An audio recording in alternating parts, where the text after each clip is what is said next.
set 3 question paper code 6613. So let's go on to the MCQs. So इसका answer ये वाला है, आप यहाँ पे देखना, मार्केटिंग मैनेजमेंट का फिलोसफीज वाला। तो ऐसे आंसर देने थे इसलिए मैंने तो सारी friends welcome blog. So today I am going to give you the answer key of business studies paper जो अभी हुआ है, अभी 1 घंटा भी पूरा नहीं हुआ है, इसको खत्म हुआ है एंड मैं वीडियो बना रहा हूँ।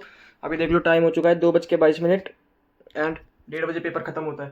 सो मेरा तो वैसे सेट 1 है, बट आप लोग जिसका सेट 1 नहीं है वो भी देख सकता है, क्योंकि एक आधा क्वेश्चन ऊपर नीचे होता है, तो मतलब सेम ही क्वेश्चन होते हैं सारे सेट्स में। मोस्टली थोड़े क्वेश्चन डिफरेंट होंगे, बट या तो घुमा के पूछे होंगे या तो क्वेश्चन नंबर अलग होगा। जैसे इसमें 24 का कोई क्वेश्चन है, आपके में 23 होगा, 25 होगा। सो आप भी देख सकते हो इसमें। तो सबसे पहले मैं आपको MCQ दिखाऊंगा इसमें एंड उसके बाद लॉन्ग आंसर्स पे चलेंगे। तो set 3 question paper code 6613। So let's go on to the MCQs। तो ये देख लो, फर्स्ट का है C।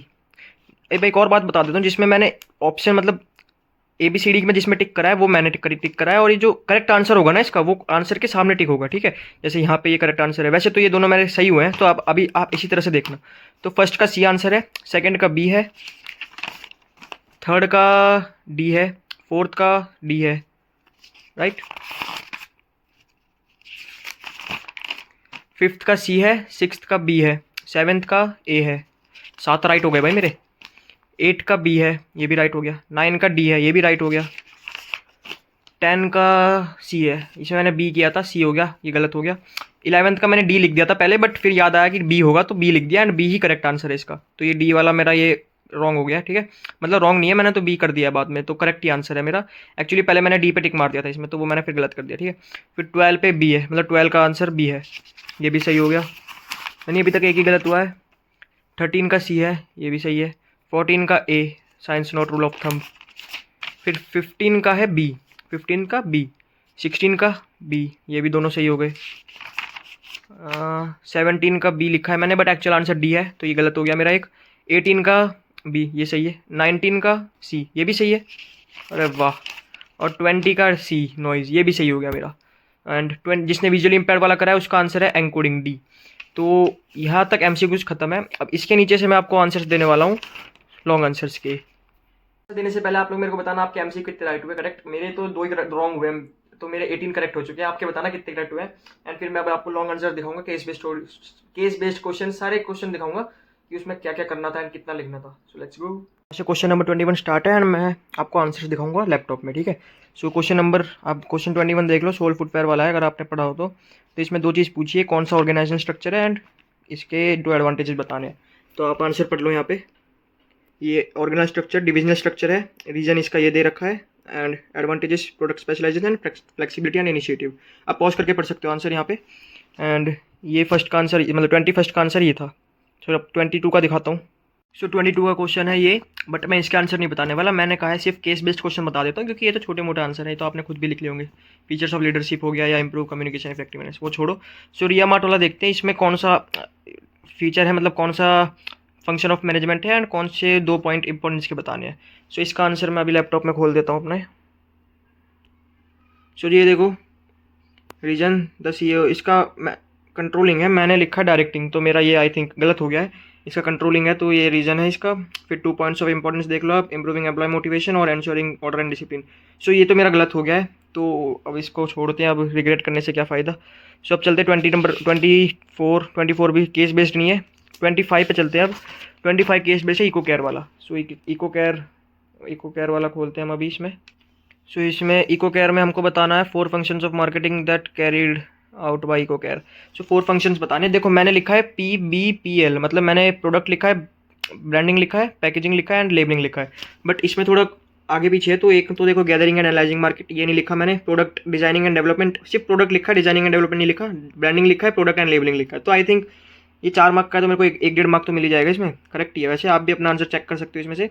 फिर 26 केस बेस नहीं है, 27 केस बेस नहीं है। ये दोनों आंसर आप तो ये तो खुद ही हो जाएंगे, ये तो कोई ज़्यादा हार्ड है नहीं। केस बेस में क्वेश्चन फंसता है, तो केस बेस में 28 में ये वाला है।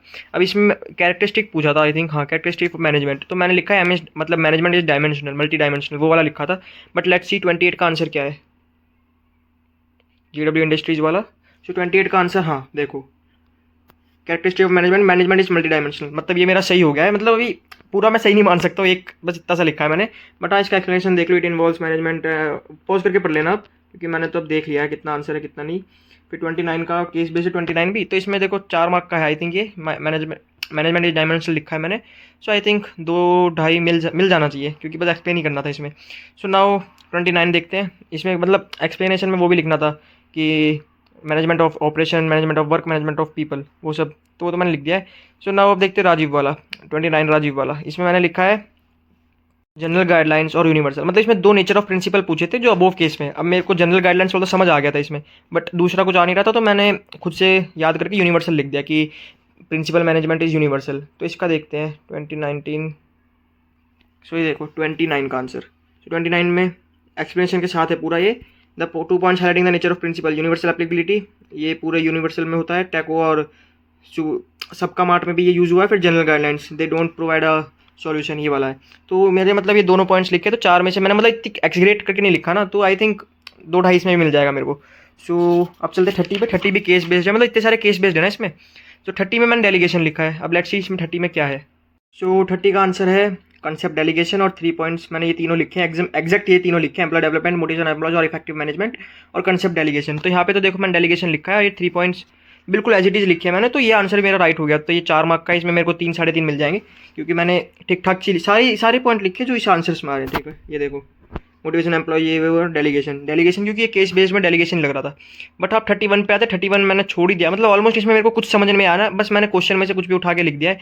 जैसे यहाँ फ्लेक्सिबिलिटी है, तो 1 पॉइंट फ्लेक्सिबिलिटी का बना दिया, दूसरा ये कॉम्पिटिशन का बना दिया, और ऐसे ही 2 पॉइंट लिख के और 2 छोड़ दिए इसमें। बट आंसर इसका देखते हैं, रियल आंसर इसका क्या है। लेट्स सी 30 क्वेश्चन नंबर का। 31 का आंसर आप स्क्रीन पे देखना। सबसे पहले नेचर ऑफ बिजनेस और टेक्नोलॉजी अपग्रेडेशन, सेकंड पॉइंट। फिर थर्ड पॉइंट है फाइनेंसिंग अल्टरनेटिव्स, और फोर्थ पॉइंट है ग्रोथ प्रोस्पेक्ट्स। सो ये 4 पॉइंट लिखने थे, बट आप बताना मुझे आपने क्या लिखा है। मैंने तो कुछ भी लिखा है। ये क्वेश्चन मेरे को सही में समझ नहीं आया, क्योंकि मैं फिक्स्ड कैपिटल वाला पढ़ के ही नहीं गया था, एंड रियली कुछ भी नहीं पढ़ा था। सो अब हम चलते हैं 32 पे। 32 क्वेश्चन तो ये देखो केस बेस्ड है नहीं, तो इसको मैंने फिर बता रहा हूँ मैं, ये वाला फिर नहीं बता रहा। बट हाँ, ये 34 वाला क्वेश्चन जो है ना 6 मार्क्स के, मैंने दोनों बताए हैं, तो ये वाला आप जरूर देखना, क्योंकि ये थोड़े टफ है इसलिए। और अब ये वाला आ जाओ, ये केस बेस्ड है स्टॉक एक्सचेंज वाला। सो इसका आंसर मैं अभी आपको बताता हूँ कि इसका आंसर क्या था।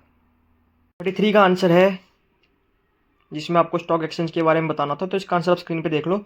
सबसे पहले है प्रोवाइडिंग लिक्विडिटी एंड मार्केटेबिलिटी, फिर दूसरा पॉइंट है सेफ्टी ऑफ ट्रांजैक्शन, तीसरा पॉइंट है प्राइसिंग ऑफ सिक्योरिटीज, एंड चौथा पॉइंट है स्प्रेडिंग इक्विटी कल्ट। सो ये 4 आपको पॉइंट लिखने थे। अगर ये 4 लिखे तो सही है, वरना गलत है। बट एक्चुअली मेरा गलती हो गया, क्योंकि मैंने इसमें से उठा के 4 पॉइंट लिख दिए। ये डिसइन्वेस्टमेंट और इन्वेस्टमेंट वाला लिख दिया। फिर दूसरा लिखा था यहाँ से कहीं था एक और, फ्लेक्सिबिलिटी वगैरह वगैरह था, और गुड लिक्विडिटी मिलता है। ऐसे ऐसे करके मैंने पॉइंट्स बना के लिख दिए। इसमें तो मुझे कुछ समझ में नहीं आया, क्योंकि इसके मैं फीचर्स और फंक्शंस पढ़कर ही नहीं गया था। तो स्टॉक एक्सचेंज के 4 फंक्शन मैंने आपको बता दिए। अब लास्ट में है लास्ट क्वेश्चन 34th। तो ये क्वेश्चन है, एंड ये जो इसको इग्नोर करना, क्योंकि ये मैंने एग्जाम हॉल में बैठ के जब टाइम बचा था आधा घंटा, तभी मैंने ये किया है। 22 नंबर मैंने अपने जोड़े हैं। मतलब आधा घंटा बचा था, तो मैंने कहा अपने मार्क्स ही जोड़ लेता सबसे मिनिमम। मतलब हर क्वेश्चन में से 4 मार्क का क्वेश्चन 1.5 मार्क लिए, 6 मार्क का क्वेश्चन तो 2.5 मार्क जोड़ा है। एमसीक्यू इग्नोर, मतलब एमसीक्यू नहीं जोड़ा, इसलिए मैंने 22 आउट ऑफ 60 लिखा है यहाँ पे। सो हर क्वेश्चन में से मतलब मैंने इतने मतलब मैक्सिमम करके तो 22 बैठ रहे हैं मेरे आउट ऑफ 60। तो मतलब 22 इनफ है, और 4-5 मतलब 18 तो एमसीक्यू राइट हो गए मेरे, तो 40 आ गए मेरे 80 में से। और इंटरनल में मेरे को 18 कुछ मिले थे, तो वो मार्क्स मैं कैलकुलेट करूंगा, पूरे परसेंटेज कैलकुलेट करूंगा हर सब्जेक्ट के, पहले प्रिडिक्ट कर लूंगा रिजल्ट आने से पहले ही, तो वो प्रिडिक्शन करूंगा। बट अभी फिलहाल आपको 34th का आंसर बता दिया जाए। और मैं ए और बी दोनों के बताता हूँ। तो फर्स्ट में प्रोडक्ट कॉस्ट बताना है, द यूटिलिटी एंड डिमांड बताना है, और extent of competition in the market बताना है।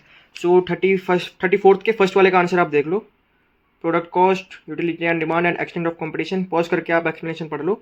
एंड फिर इसके बाद हमारा आता है नेक्स्ट वाला, जो कि है 34th, जिसमें आपको मार्केटिंग मैनेजमेंट में मतलब मार्केटिंग मैनेजमेंट की फिलोसफी बतानी है, production concept, product concept and selling concept. तो मैंने ये वाला अटेम्प्ट किया था, तो यहाँ थोड़े सही से फोकस कर दे, मतलब क्या कहते हैं एक्सप्लेन कर दिए थे। सो प्रोडक्शन कॉन्सेप्ट देख लो, focus on high production efficiency and wide distribution. Product concept focus on continuous product and quality features. तो क्वालिटी वाला तो इसमें पॉइंट मैं लिख के आया था। एंड सेलिंग कॉन्सेप्ट में आप देख लो, आपको क्लियर होगा। हाँ, focus on aggressive promotion and pushing the product to consumer to increase sales volume. ऐसे ही लिख दिया मैंने भी। तो मतलब थोड़ा क्या कहते हैं, इसमें थोड़ा सही से आ रहा है। मैंने इतना मतलब इतना पॉइंटर्स बना के नहीं लिखे, इतना सही मैनर में नहीं लिखा, बट हाँ लिख दिया जितना काम चलाओ लिखना था। इसलिए सबसे मैंने हर क्वेश्चन में से लीस्ट मार्क्स जितना आ सकते हैं उतने कैलकुलेट करें। तो मेरे बाइट है 60 में से 18, मतलब 80 में से 40 बैठ गए, बहुत है, इनफ है। अब मेरे को नहीं पता इसमें से कम भी हो सकते, ज़्यादा भी हो सकते हैं, क्योंकि मैंने 22 जोड़े हैं लीस्ट करके। बट क्या पता एग्जामिनर ज़्यादा ही कम दे दे, या थोड़े एक आधा नंबर बढ़ा दे, तो it's all up to the checker now. But हाँ, टेंशन अब मैं ले नहीं रहा हूँ। अभी लास्ट एग्जाम था, एंड लास्ट टाइम मैंने स्कूल यूनिफॉर्म पहनी। इसका भी एक मिनी ब्लॉग डाला है मैंने शॉर्ट्स में, आप चेक कर सकते हो। सो एमसीक्यूज की मैंने शॉर्ट डाल रखी है, तो आप उधर जाके शॉर्ट में देख सकते हो अगर सिर्फ एमसीक्यू आपको देखना है, वरना पूरा आंसर तो मैंने आपको पूरे आंसर की तो दे ही दी है यहाँ पे। सो इस वाले ब्लॉक के लिए इतना है, मतलब सही है, एकदम एक्यूरेट आंसर दिया मैंने आपको। सो जस्ट चेक इट और मेरे को बताना आपके कितने मार्क्स बैठ रहे हैं। मेरे 40 बैठ रहे हैं 80 में से, अब इंटरनल वाले जोड़ के 58 बैठेंगे टोटल। सो इस वाले ब्लॉग के लिए इतना ही, मिलता है आपसे अगले ब्लॉग में। Till then good bye.